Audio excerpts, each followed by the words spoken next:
नबी करीम अलैहिस्सलाम नमाज पढ़ा रहे थे, जोहर की नमाज थी या असर की नमाज थी, सही मुस्लिम में मौजूद है। हजरत अबू हुरैरा फरमाते हैं नमाज पढ़ाते पढ़ाते नबी पाक ने कदम आगे किया, नमाज पढ़ाते पढ़ाते कदम आगे किया और यूं हाथ उठाया फिर वापस कर लिया।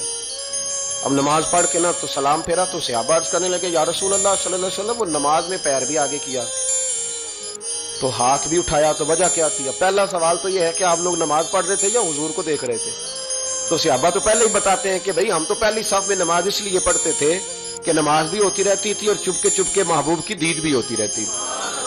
हुजूर से पूछा या रसूल अल्लाह, वो नमाज पढ़ते पढ़ते कदम आगे बढ़ाया आपने तो फिर पीछे कर लिया, क्या था? और हाथ उठाया तो फिर आपने नीचे कर लिया। तो नबी करीम फरमाने लगे नमाज पढ़ाते पढ़ाते जब मैंने कहा ना समी अल्लाहु लिमन हमीदा, अचानक मेरी नजर उठी तो जन्नत में चली गई। नजर उठी तो जन्नत में, तेरे लिए 2-4 कदम अर्श बरी है। तो महबूब फरमाते हैं जब मेरी ऊपर नजर गई ना तो मैंने देखा कि अंगूरों का एक खोशा लटक रहा है जन्नत में, तो मैंने हाथ बढ़ाया कि तोड़ लूं।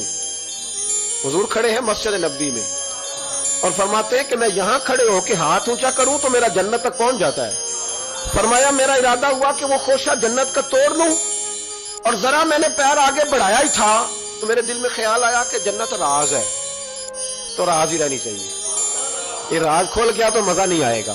तो मैंने फिर वो हाथ वापस कर लिया। सहाबा कहते हैं जब नबी करीम ने ये बयान किया तो हमारे चेहरे न तजस्सुस से खेल उठे, तजस्सुस से हम कोई बात और भी सुनना चाहते थे। तो महबूब फरमाने लगे अगर मैं वो खोशा तोड़ के ले आता और तुम्हें दे देता तुम कयामत तक भी खाते रहते तो तुमसे खत्म नहीं होना था। ये सही मुस्लिम की हदीस है। ओ भाई, मेरे रसूल करीम के वाक़या में राज पे शिकवा करना, कहना समझ में नहीं आती कैसे गए थे। तो तू जो चाहे तो हर शब हो मिसाले शब असरा, इसलिए कि तेरे लिए 2-4 कदम